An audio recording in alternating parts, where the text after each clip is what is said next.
you could say, extreme version of visualization and manifestation in the making, where I was literally feeling into the cells in my finger, everything connecting through my hand, and then it moved. Yeah, I Joe Dispenza'd myself into it. And the only person you have left to live with at the end of the day is yourself. The only person that you're coming back to at the end of the day is you. And so if you make all these little micro decisions in your life and in your day even that didn't make you feel happy, confident within yourself, confident towards your path of growth, you're going to go to bed at night upset with yourself. 28 years old, almost 10 years older, 8 years older right now, no more wrinkles, no more bag. In this field, you have higher degrees of regeneration. When you regenerate, that's what life is. If you ever lose your ability to regenerate, you die. End of story. Welcome to another episode of On Path Podcast, where our goal is to help you find self-alignment, optimize your health, and transform your life into one that is true to you. Today's episode is a special one because we feature a short clip from the last month's conversations, so you can jump around, you can have a feel for the topic and for the guest, and if you like what you hear, you can always dive deeper by visiting the full episode. For the guest featured today and the link to their episode, just check out the description. I hope you enjoy it. when it comes to the doctors, they were coming to me and all they were saying is like, oh, wow, this is miracle that this guy is actually awake after what his body and everything else went through. However, they not only didn't give me any information about what was happening or what happened to my body, but also they were keeping everything at the worst case scenario. So, for example, I've overheard some conversations in the room when they were like, yeah, we would love for you to buy a palliative care bed because most likely he will not be able to walk or move on his own. Not to because we don't know if he will be able to breathe on his own. So he may be connected to a ventilator for the rest of his life. Because I was on the ventilator, trached, for better part of those 2 months. So I think it was 1.5 months to be exact. So 2 weeks in, they trached me. First 2 weeks, I was on the intubated. The moment you get trached and you're put on ventilator, for every week of being on that, your chances of breathing on your own go by 30%. So basically, I was at 0%. Because, okay. So after 2 weeks, the chance is 50-50. And then every day, every week, it goes percentagely, I don't remember the exact ones, goes lower and lower and lower. People who are more than a month on ventilator, very small chance of coming back to fully being independent and breathing. So almost zero. For that was 0, yeah. So what exactly happened to your body? For my body, it completely shut down. That's why it was needed to be kept on life support, because it went through complete liver failure, complete lung failure. I had multiple different medical things happen to only my lungs. So pulmonary edema is one of them. ARDS, which is a acute respiratory disorder, and it's something that happens secondary to being on the ventilator for too long, and it's it's a battle within the war. So ARDS is a condition where when it happens to someone, there's no cure.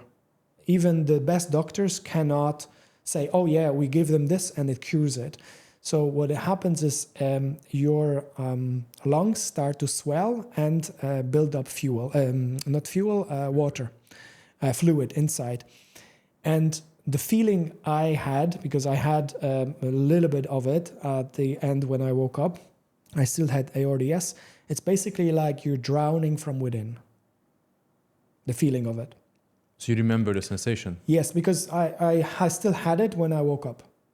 Okay. So I had 2 days of that. So when I woke up, they were I was fighting with it, and they were like, yeah, it's 50-50 chance. And it's really good that you woke up, but we don't know if you're going to survive next few days because you have ARDS. And we cannot give you any drugs, anything else that we already gave you to see if you're going to recover from this. And there was many different battles that I was battling through in that time. And then obviously the moment I regained consciousness, I was aware of it. But sometimes our mind can be either an ally or it can be your biggest enemy. And how I look at this, my mind, I believe, before my accident was my enemy, because I was not listening to how my body was responding to overtraining, to what I was doing with my life. Although I felt like I was living a really good life, I was healthy, I was eating plant-based, it sounded and felt good. But what was actually happening was not good. My body was completely overworked. And yes, I was an amazing athlete, and that's the only thing that actually saved me, because the doctor said to me later on when I woke up, they're like, the reason you're alive is because your body is so strong, despite all the tough things that you did to it, to bring you to that collapse. You were so well trained that you survived because of it. Because otherwise, like, no heart of like a heart of a 31-year-old would survive 3 cardiac arrests. The reason for that being that my heart was so strong because my resting heart rate before, when I was an athlete, was 46 beats per minute. 46 is like you get from people who train ultramarathons. They have this really low resting heart rate. So I was very fortunate, but in the same way, unfortunate. Coming back to the doctors, what they were saying is that, yeah, it's a miracle you're alive, but you're basically fucked. So multiple organ failures, cardiac arrests. You also mentioned that all of your nerve endings were fried. Yes, that was the reason that I couldn't move. So what happened was, without going too much to details, the lactic acid buildup that initially happened the moment I collapsed and had the heat stroke and the stroke in my head and my brain, it went so high that normally, let's say after this type of event, you have 350 to 400 units. I don't remember the exact number. I had 10x of that. I had 3,000 measured, which initially gave me the heart attack. And then what happened was, after that heart attack, then because you are not circulating all of this lactic acid to be processed through your kidneys, then it shut down the kidneys. Then the next domino that fell was my liver. So within that first 24 hours, everything collapsed. Coming back to the doctors, they were like, yeah, like, we have no idea how you're alive, and we have not really an idea how you're going to get better. That's not something that someone wants to hear. Like, first of all, they tell you, like, okay, we don't understand why you are here. How is this even possible? And we have absolutely no clue how we are going to get you back on your feet. No, they were telling me very little, but also what they said was that it was very meek for me to be able to walk in the future or have a normal life. So when they told you this, what was going through your mind? Because I was very competitive in the past, I feel there was a part of me that completely, maybe through some form of delusion or denial, rejected that. Because of the peace that I had initially, that I mentioned, I had a very strong belief that once I'm awake and I have access to my mind, I can make anything possible. And what ended up happening within few days, I still remember I was still in ICU, which first 7 days I was in ICU, then I was transferred. So within first few days, I cannot tell you exact day 3, 4. What ended up happening for me was that I started, by the way, just for context, I went from 2 months in coma to complete insomnia. So all the 7 days and further, I did not sleep at all because it was physically impossible to sleep in the ICU bed. So I had 24 hours around the clock to think and really try to apply whatever whatever knowledge or wisdom I've already carried from up there. And what ended up happening was the only thought that was running through my mind was that I can make my body reconnect these nerve endings to start connecting so I can move. Because I was like, okay, I moved my eyeballs, I could move something else. So I went through a very, very deep focus. So I started to focusing only and in visualizing only the parts of my nervous ending, a nervous system and nervous ending that were connecting my small finger from my right side all the way through my vagus nerve to my brainstem to my actual brain, and that's the only thing I focused on. So I went to hyper focus, you could say. And I feel internally I made a pact with myself that if I get to reconnect this, then everything is going to be good.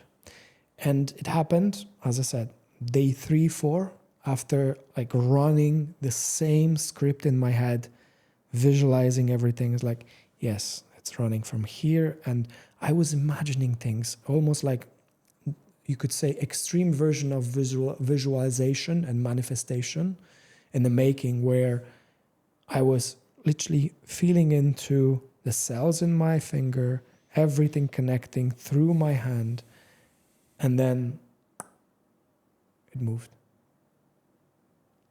It reminds me of the story from Dr. Joe Dispenza. I think he had a bicycle accident. He was paralyzed. He was paralyzed. Yes. And he was sharing a very similar story, how he was able to regrow.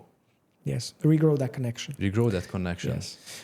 What were the other things that you did? Like, what was your approach on recovery from this point on? So the moment that this happened, even more peace came up to me, because I was like, all I need is time. Because that was the proof that it works. works. That was the proof that it works. And by the way, for context, until then, that moment when I was doing this, let's say mind, heart, nerve coherence, I've never heard about Joe Dispenza in my life. Mm-hmm. So now when I say the story, everybody goes to him because they heard about it. And I Joe Dispenza'd myself into it. And that was basically what I did with everything else. In a smaller or bigger way. For example, all I started to do and fixate was that I will now move my second finger. And it took another few hours. And then within a day... now we talk about hours, not days. Now it's hours. Yes, now it's hours. So now within 6 to 8 hours, I was able to move 3. But then I had this whole hand to navigate through. And then I remember very clearly last day, so that's day 7 of being in ICU, I started to move my hand. And I started to wobble it. And I would only through like sheer focus.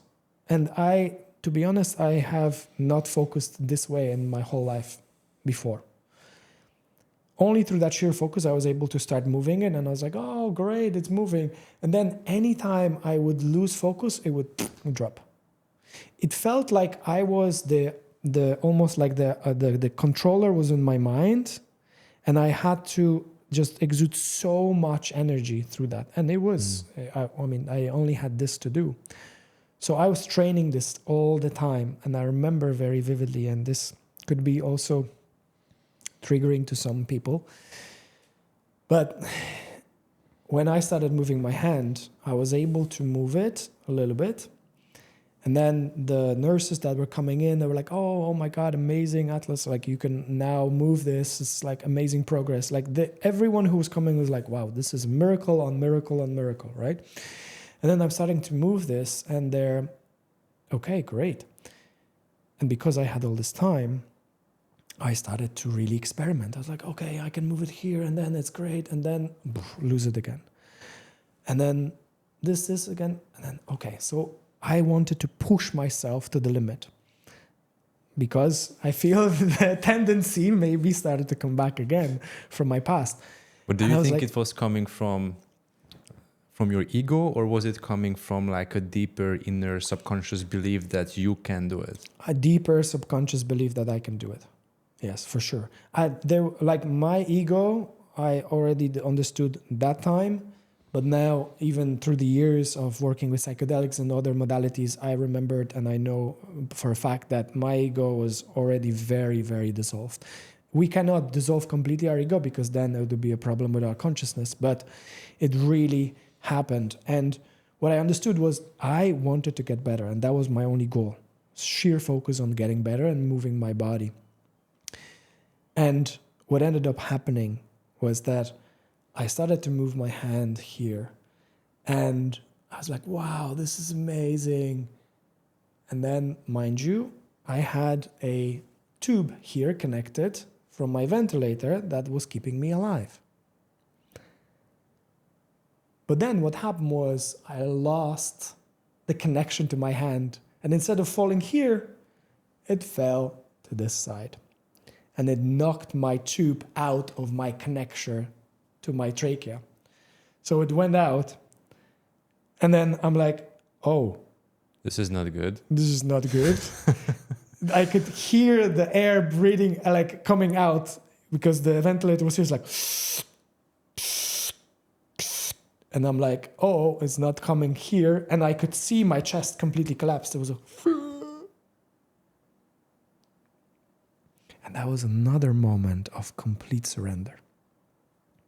When I was telling you about these moments of peace and like inner knowing, like everything is going to be okay, or the moment where I told you earlier about dying as a soldier, this was another moment that I've felt this life.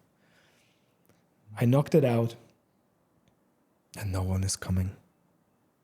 No one is coming to save me.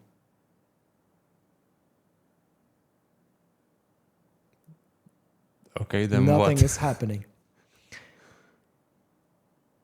And then I was like, okay, this is it. Maybe this was the lesson. That's exactly what was running through my life, my mind at the moment was like, I needed to have the coma experience all these lives, which I did not even know, but that knowing, just that deeper knowing, like life is good.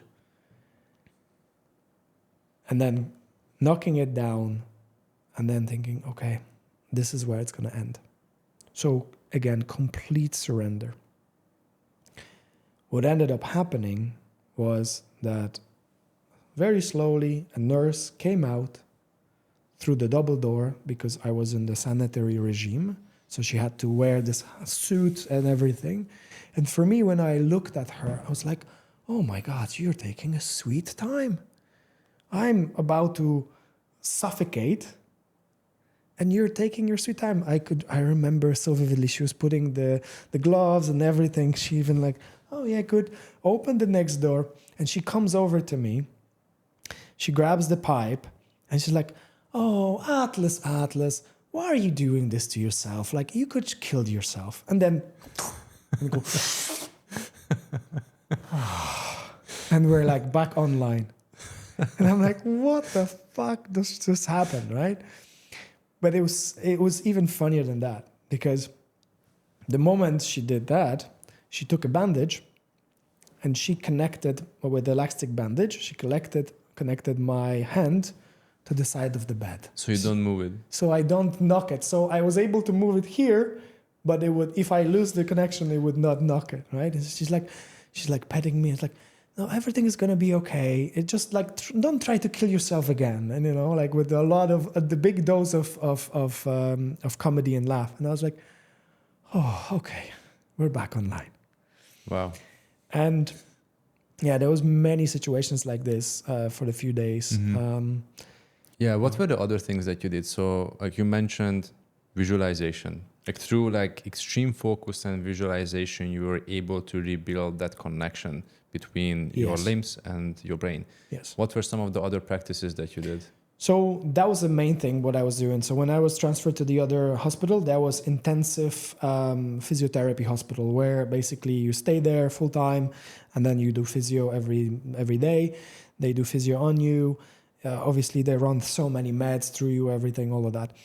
What I was doing every single morning was that when I started to falling asleep again, I started to feel an amazing amount of energy back, because I was not sleeping for like 7, maybe even 10 days. Like I have to say, it got me like a little bit delirious, because I was not able to see what was happening. When I got a grip again, I started every single morning, while being still mostly paralyzed, by this visualization to reconnect my whole body. And this was exponentially growing by day. But not in a way like, oh, wow, I've connected everything and now I'm walking. No, I was still in a wheelchair. I was still being wheeled out to the room and then being shown like, oh, okay, you can move this hand. Because it was always temporary. So this took months. So that was one thing that I was doing every single day for most of the time. Secondly, because I started to, when they detrached me, I started to be able to talk. So I was able to communicate. First, I remember first words when I said to my, at the time, wife, and all these things. And very quickly on, I realized, okay, we need to start some form of a protocol where like I fuel this life force in me. And I, don't tell me why, don't ask me why and how. I remembered that the only thing I wanted to eat was vegetables, greens, fresh food. All I was being fed in the hospital was bread, eggs, milk, basically all the animal products. And very, very quickly on, I said to, because my family, my wife and my parents moved immediately across Poland to be next to the hospital. So they rented the apartments there. So they were there every day. And I said, Mom, wife, you need to start getting me proper food here to this hospital, because I will not recover on this. Whatever they're giving me on top of the meds, it will take years. So what we ended up doing was, and I had access to my phone very quickly, so I started researching things very quickly, literally still being paralyzed. And I went into become a raw vegan very quickly, within days. So I was having 2 specialized smoothies every day, on top of some of the foods that I would take from the hospital. And then I outsourced all the other food to my mom. So she would cook for me, she would bring the food there, and I started to heal my body through food. When did you realize that there is more to wellness than the workout and the diet? Like, was there something specific in your life that happened, or something that kind of like was a catalyst for you to make that kind of mindset shift? Yeah, it was definitely when I experienced tremendous bloating, and I absolutely destroyed my gut health.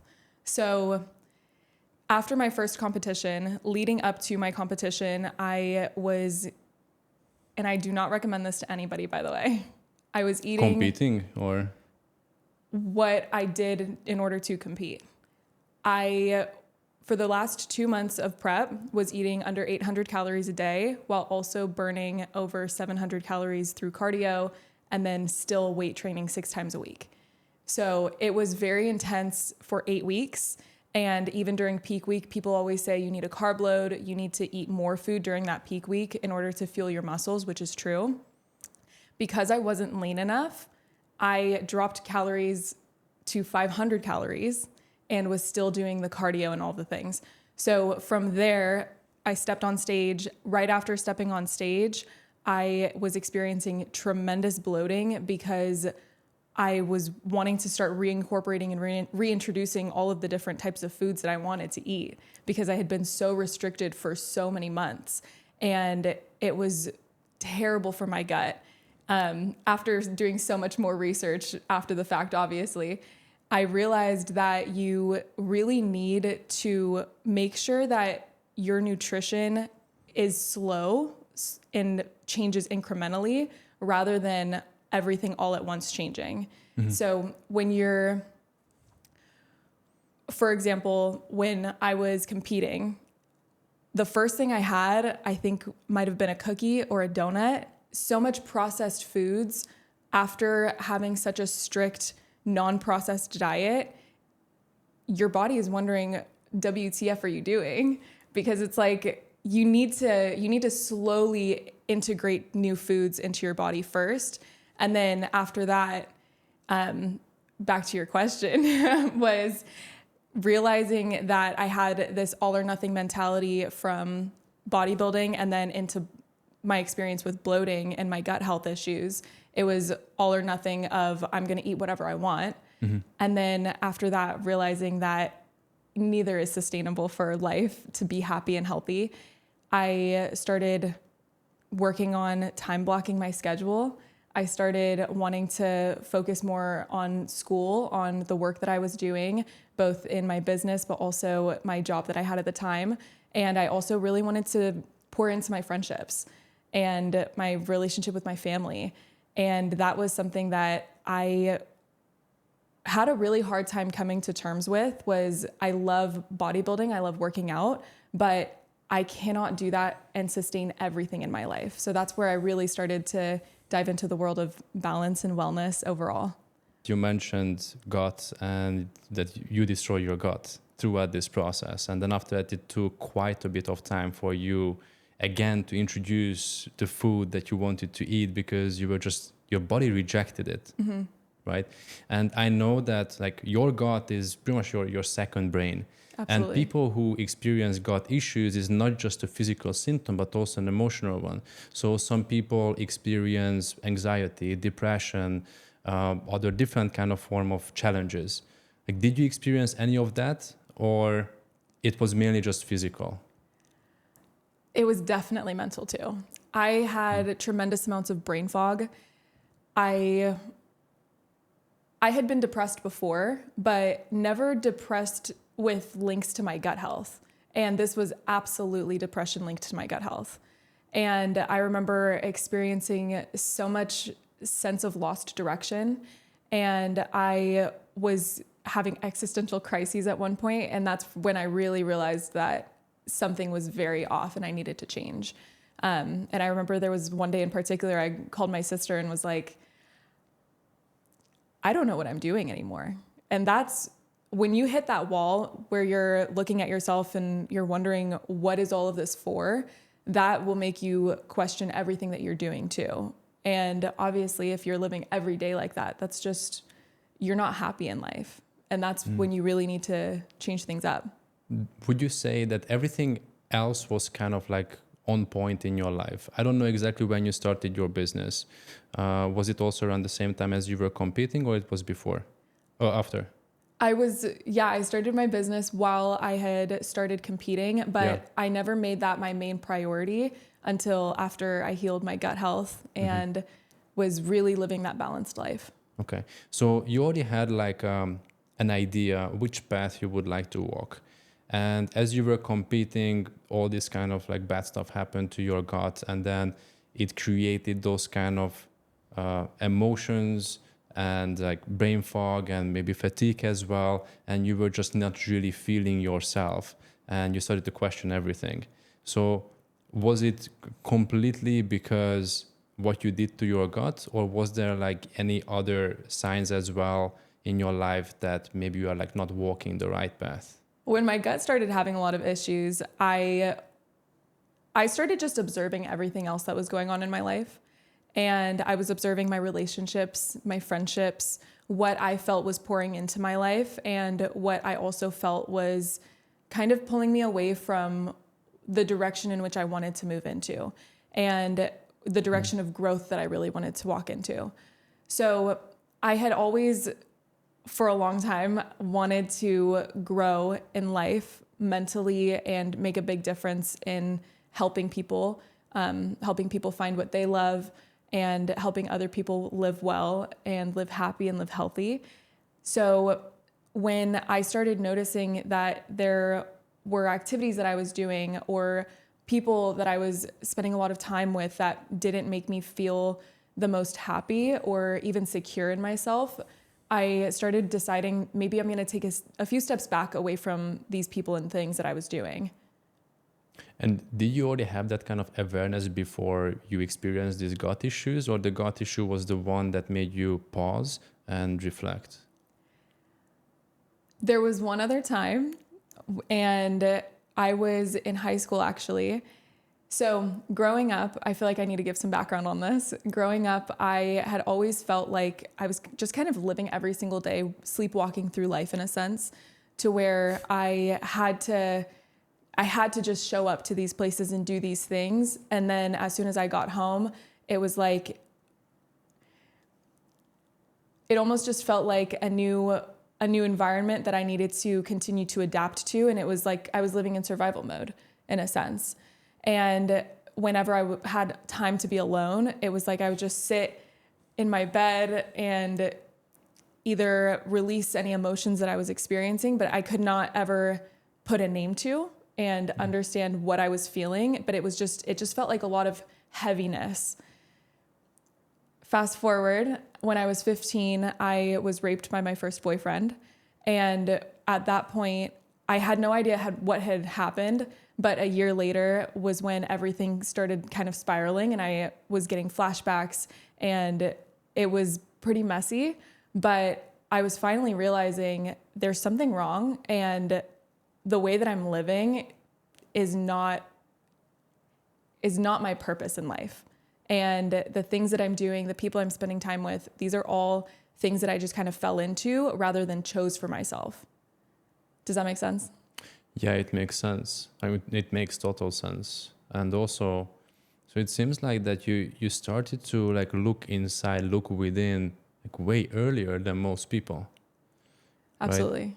Do you think that the majority of the population does the same thing? Or do you think that most people are like what you mentioned, that they are just sleepwalking through life? I can't speak for everybody, but because I've lived it and because I experienced sleepwalking through life, I feel like a lot of people get put into environments growing up and in their upbringing to where they feel like they have to be in survival mode, where they don't feel safe and secure enough to be able to express emotions freely, be able to speak their mind freely, be able to share opinions freely.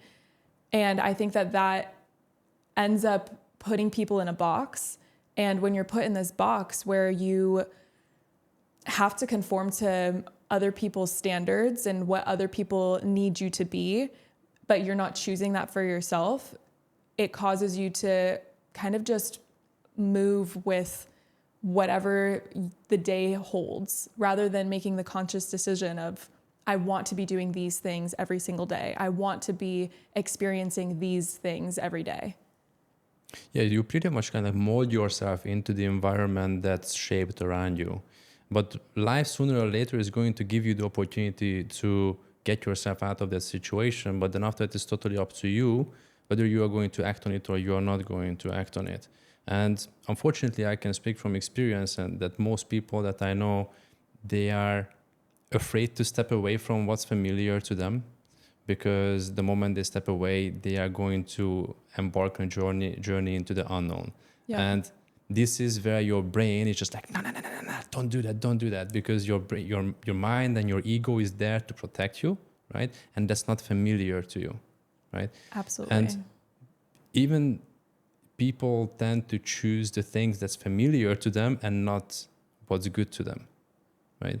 Can you pinpoint anything in your life where you felt that you chose something out of comfort and fear instead of, let's say, like applying a growth mindset? How long we got? Yes. I think most recently, this one's,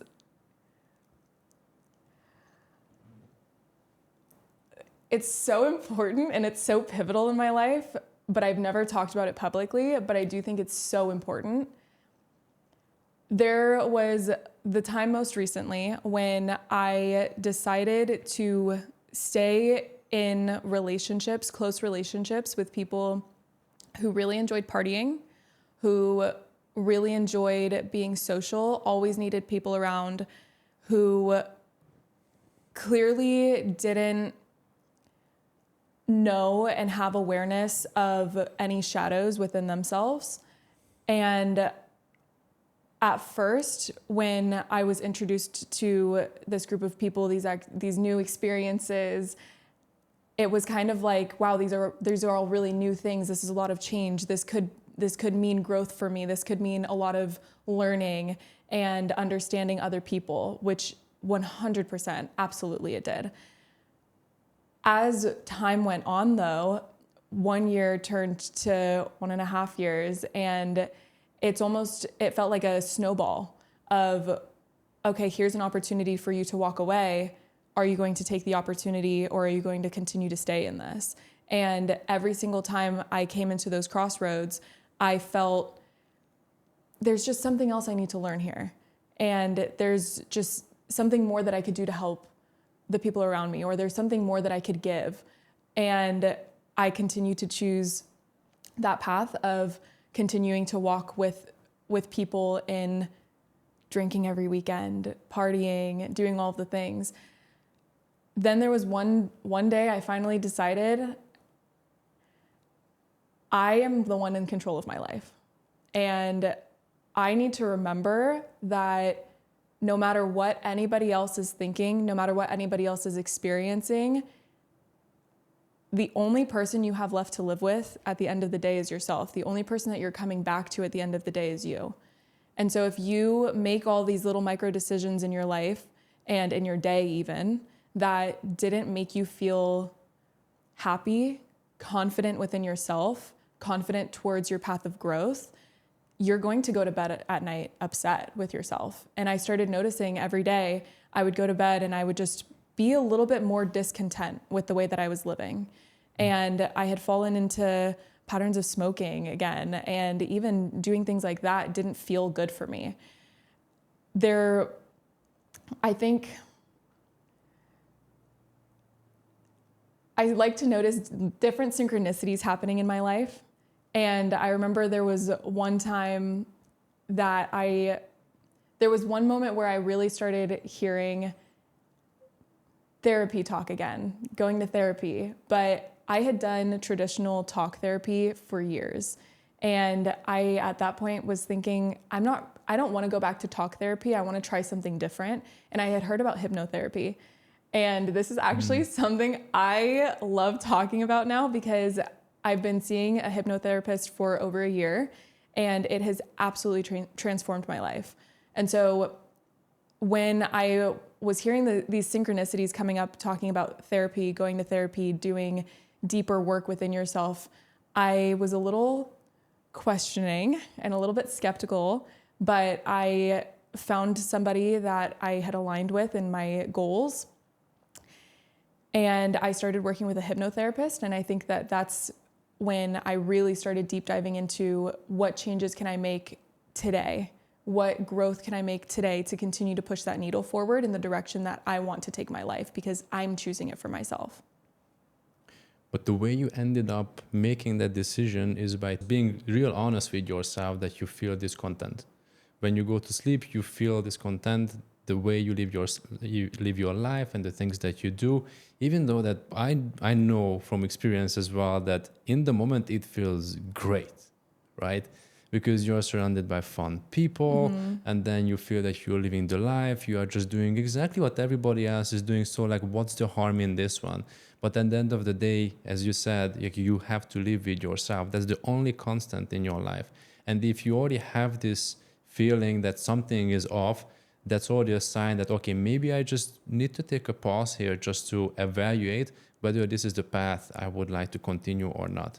So that's what you were doing. And then after that, what was the thing that made you reach for help?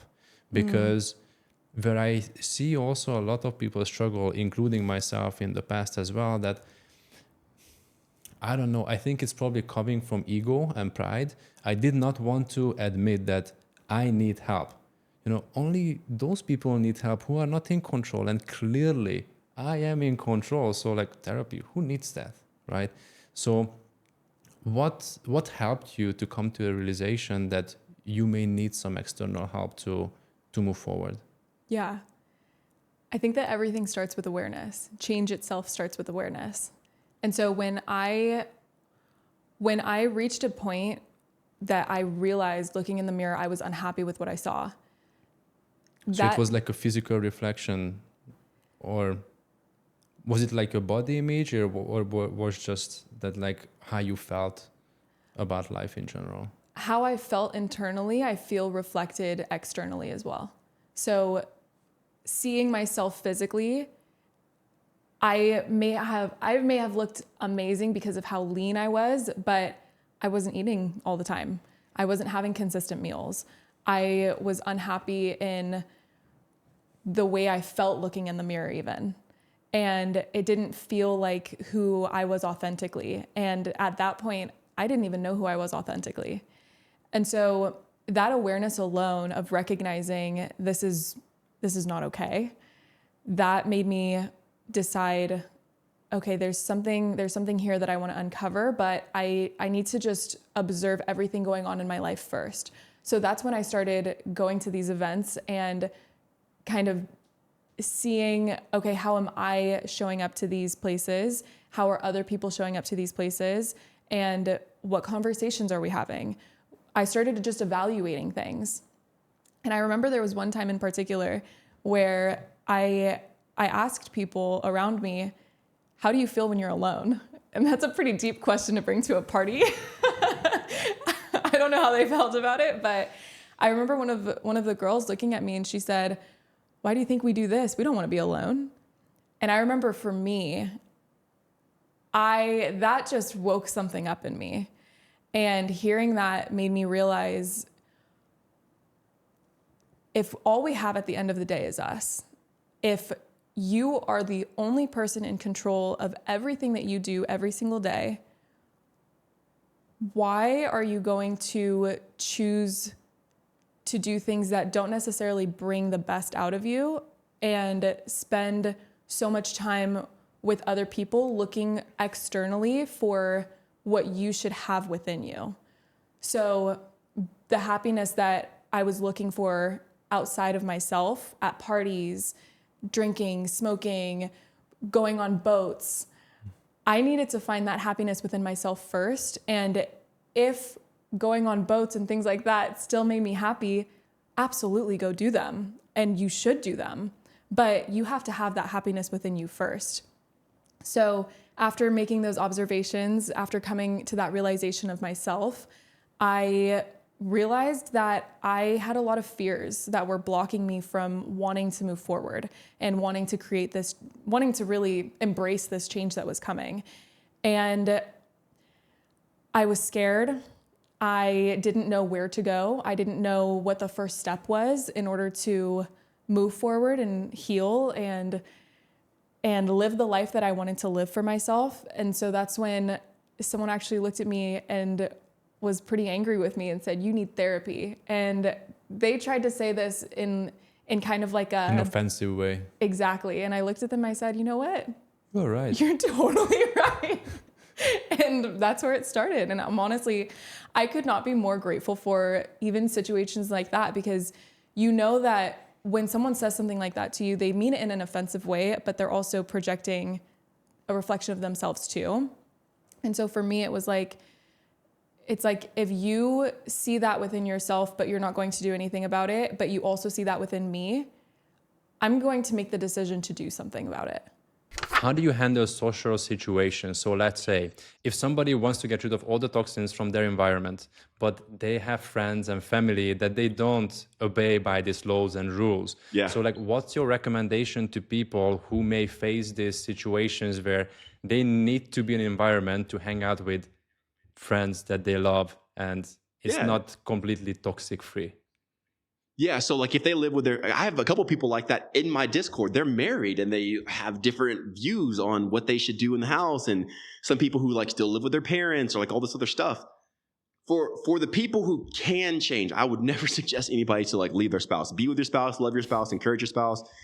Be the testimony, like live the life so much and make it so obvious the power of this that you become undeniable, and your spouse will eventually be like, I can't deny that this is real.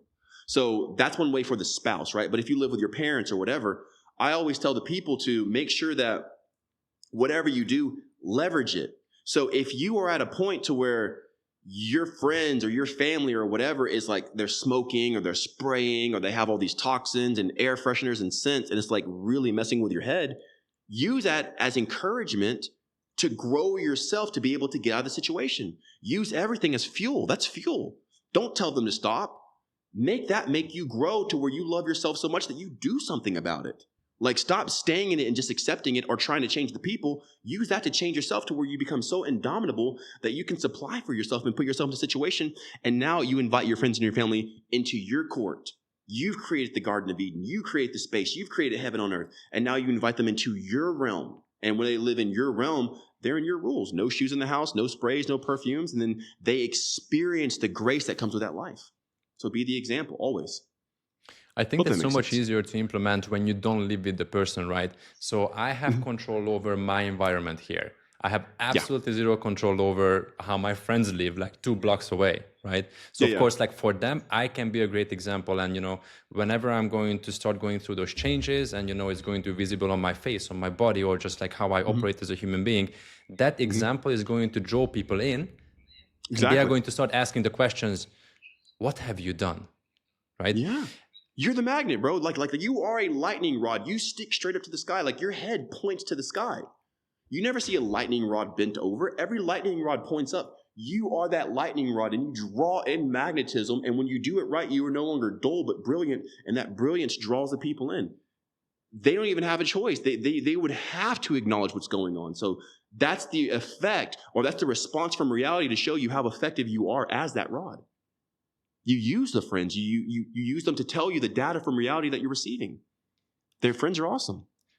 So how can I do the exact same thing with my spouse, right? Because we share the same environment, and if she wants to burn those candles and I don't want her to burn those candles, then what, right? So I have some limitation that how much of the toxin list I can eliminate from my environment. So like, how should I approach it if that's my situation?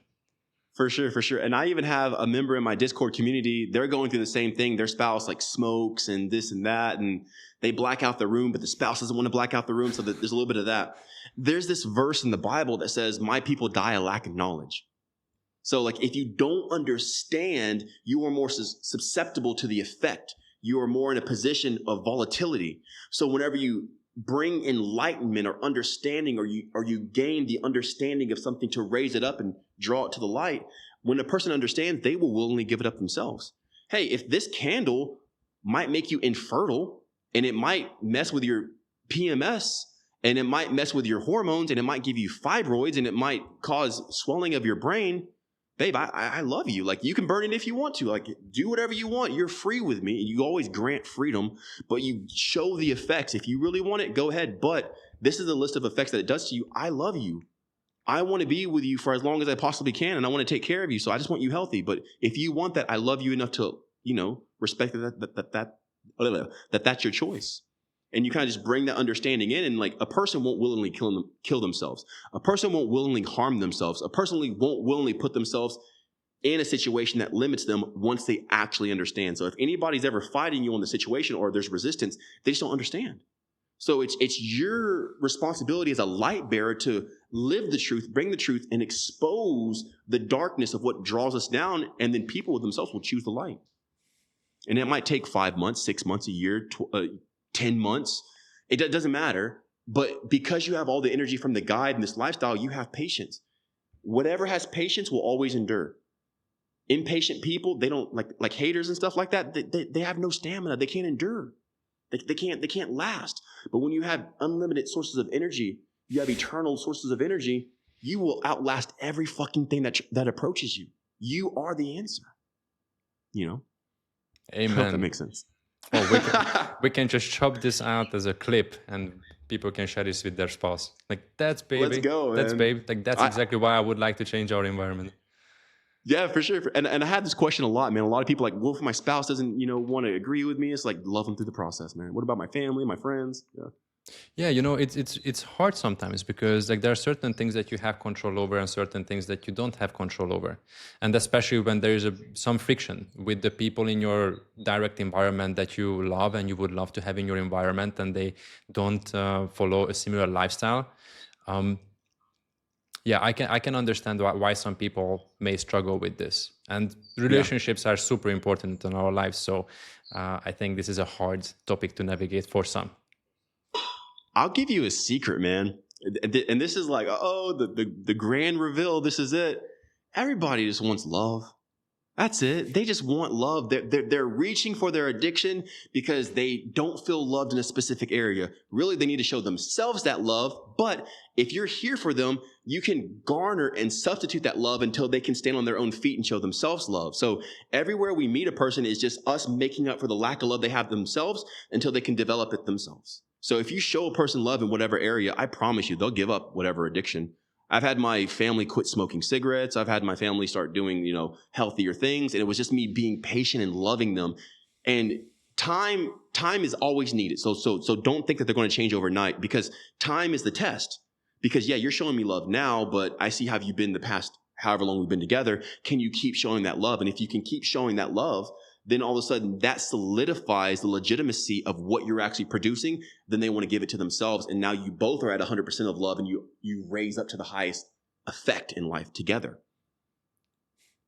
Hope that makes sense. Before we dive a bit deeper into love, I still would like to stay on the toxin topic. So I also went through the list that you have in the guide, and I highlighted a couple of them that even like stood out. Too. Oh yeah, lovely. Yeah.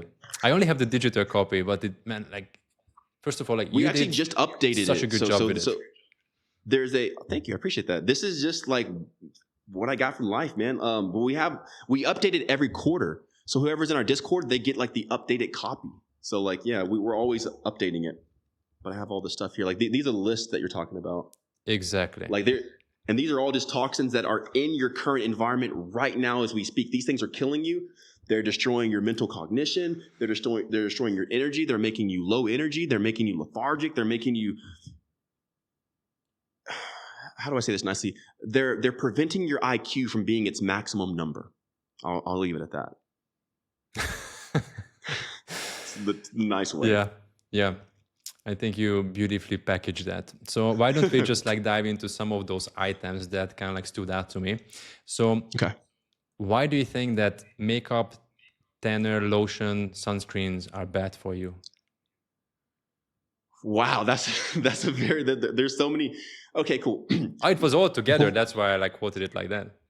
Yeah, for sure. I want to hit this from this point that everything has minimum 20,000 different dimensions. So you can speak on anything in any way. So let's say that we can speak on something from an emotional filter, or from a physical filter, or a mental, or a spiritual. So like everything has its own dimensions inside of it. So when we say makeup, there's emotional reasons, there's physical reasons, there's spiritual reasons, there's physical reasons, there's sociological reasons. There's all these different effects that correlate with it. So like makeup in itself, one thing that's just like separate from being a toxin, right? It's made out of petroleum. Even if it's vegan-based makeup, petroleum is vegan. Petroleum in and of itself, well, I guess it technically, damn, that's a lot. This epiphany just happened in my head, but like technically petroleum-based things aren't vegan because they're made of the fossil remains of like, animals, right? Yeah. Yeah, so I just had that. But either way, like even if it says cruelty-free, vegan and all this other stuff, that's petroleum-based. Your body's not made to intake the tar of the earth. It tars you up. That's the gunk of the earth. If the earth has, because everything is an ecosystem, the universe, the solar system, our planet, our neighborhood, our environment, our body, there's waste management systems, and the earth even has that as well. But for some reason, mankind likes to take the waste of the earth that's buried way beneath the ground and start putting it everywhere. And people are getting cancer from literally putting out the waste of the earth. The earth was trying to hide that stuff from us. But we're now putting it on our face and our lips and around our eyes. And now everyone has to wear glasses. And like women are having like fibroids and PCOS and all this other stuff. It's like, it's literally killing us. So that's just the physical aspect of it. But then there's a mental or like a self-worth aspect that correlates with value. Well, a woman doesn't feel like she's enough until she's put on her makeup. She's making up. In the very terminology of it, the syntax, you make up for what you lack, which means you had to do a makeup test because your last test wasn't good enough. You failed. So here's a makeup test to make up for. So when you put makeup, you are living and embodying that you are now made up, which means before you weren't enough. And this will be a gateway or a bridge into plastic surgery and all this other stuff. No one's ever gotten plastic surgery who's never put on makeup. It's a gateway drug, right? So like if you didn't think you were good enough, well, you'll put on makeup. If you still don't think you're good enough, you'll start getting plastic surgery. If you still don't think you're good enough, you'll get over $100,000 in plastic surgery and just completely destroy what God made you to be. Now, this is not a religious thing, but like when you understand you're enough, even if you don't look your best, but if you start to just accept who you are, you will automatically reform your face and change the structure of your body and your bones and your shape and your jawline and everything else. And you'll actually emit higher levels of beauty and radiance just from that acceptance from an emotional appeal. So whenever you wear makeup, it's toxic because it's petroleum. It's holding you back because it's making you up. So it hits you mentally, physically, emotionally, sexually, because it hits your organs, your reproductive organs. Makeup makes you infertile. Like it hits every single part of your life. Financially, you're going to work to have a portion of your life just to buy makeup. So like 1/3 of your life, once you die, has been spent on getting enough money to buy makeup because you didn't feel like you were good enough. So it's crazy how deep the rabbit hole goes. But most of that stuff is bad because it's petroleum. Petroleum should stay under the earth. It should never be above the earth. And yet humans are just bathing themselves in petroleum-based lotion, foods, makeup, shampoos, hairs. So like the earth literally buried it as far as it could, and yet humans are digging it up just to slather themselves in the waste of the earth. It's like nature's like, come on, bro, don't you get it? Like I hid it for a reason. Anyway, yeah, something like that. Us humans we're weird, bro. We are weird creatures, man. We'll dig up trash just to rub it on ourselves, and it's weird. When I looked at the list, I purely thought about these items as something that affects me physically, right? I can definitely see how the emotional effect of makeup and all of that stuff can be true to people. Is that also true to the rest of the item that's listed in the guide? Well, everything affects everything. That's the subtitle of the guide. So everything's going to affect you in some way. So let's say that you have something like polyester curtains. When the sunlight hits polyester, because it's made of petroleum, there's a decay rate and a leach rate. You'll see when you look in the sun rays of your house, you'll see little particles flying up in the air, and that's particles of your curtains or your couch, whatever your couch is made of. When you breathe these things in, they start to affect you hormonally. So just having these toxins around you affect you hormonally. Well, we've seen that when a person takes steroids, they get roid rage, or when a person is experiencing PMS or high levels of estrogen, they'll start acting like this. So it literally affects your mood. There were studies that were showing that women who intake birth control are influenced on the type of man that they choose, and they choose a more effeminate man versus a masculine man. So these very compounds, petroleum, little tiny fibers in the air affect our brain and the choices that we choose. We think that we have free choice, but we're actually being influenced by every toxin in our environment, not by 100%, but at least by 8%. And anything that affects us is the reason why we're experiencing what we're experiencing. We're only experiencing because of the effect, because of the interpretation, because of what stimulated us to grab that versus this. So the life that we have was actually controlled by something behind us that we were unaware of. So the main thing of the toxin list is just to be aware of what's affecting you, so you can at least counter what you think you want with what you might actually need. Because a lot of our desires aren't even our own anymore. They've been manipulated by the chemicals in our mind, titanium dioxide, potassium sorbate, monosodium glutamate, the little petroleum-based polyester particles in the air that we're breathing. So we think that we're having free choice, thinking, I want this president, I want that president, I want this girl.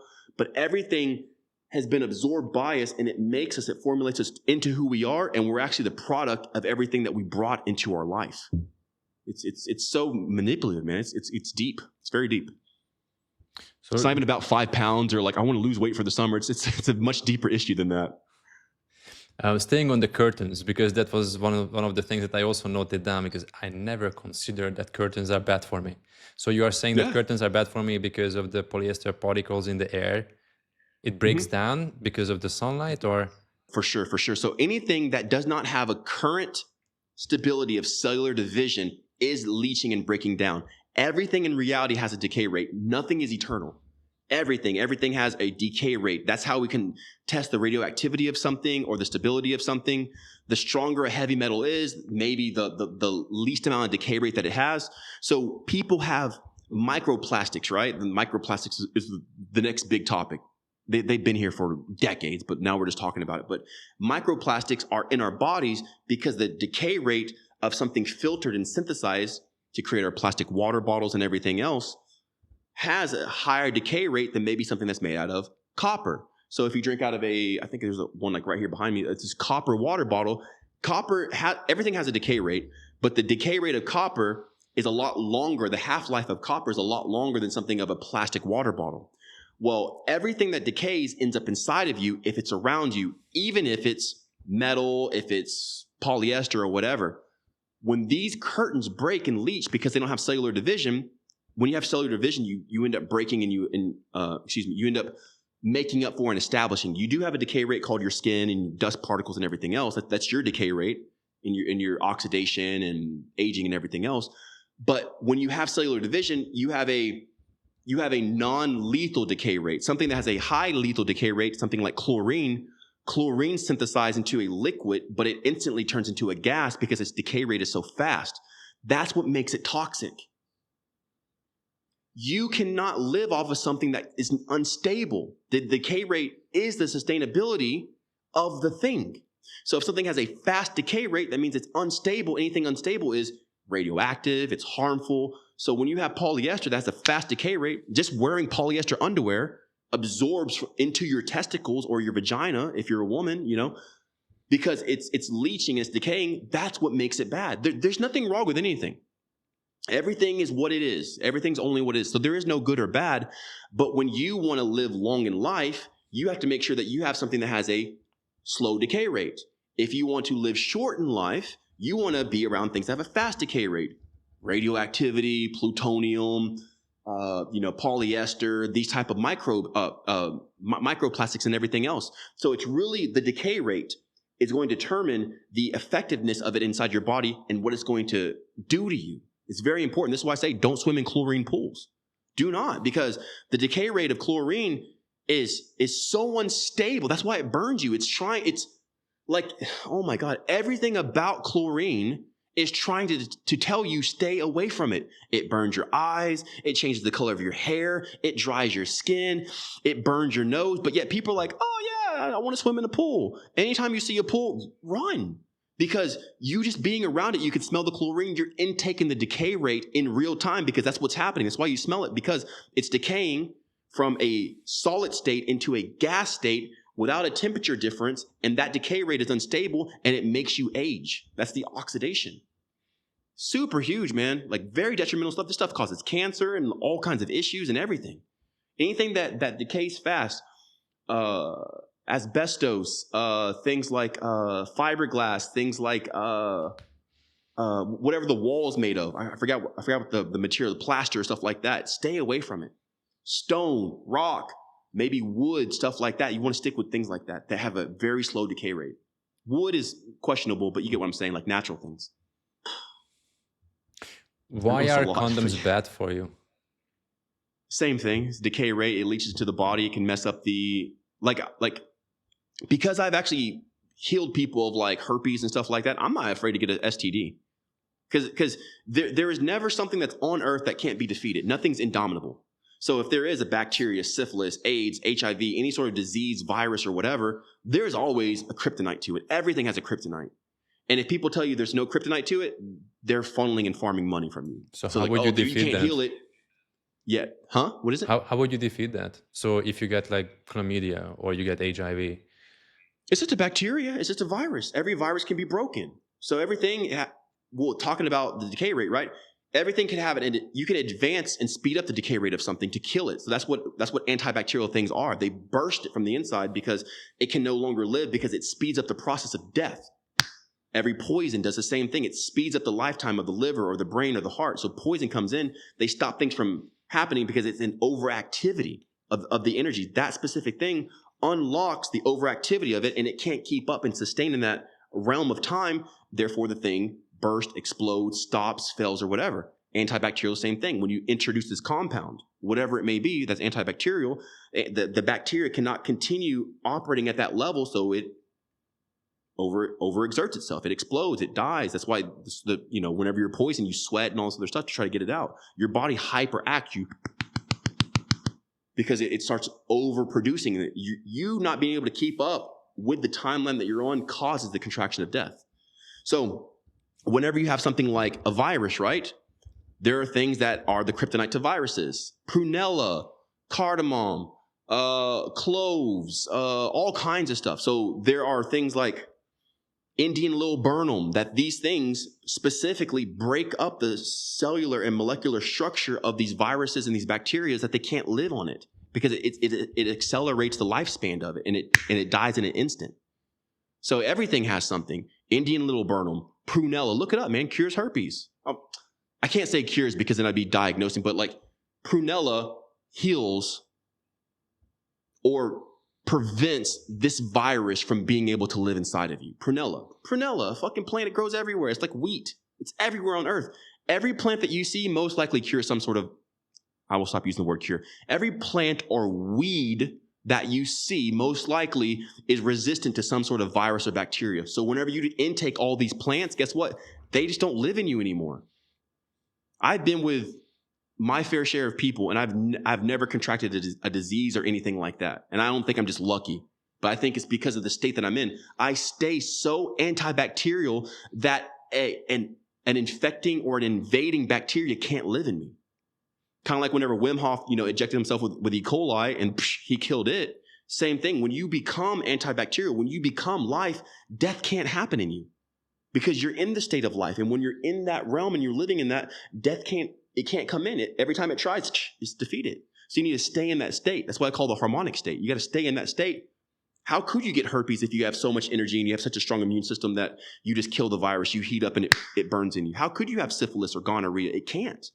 How could Wim Hof be injected with E. coli and then fall victim to it? He can't, because he's in such a high state constantly.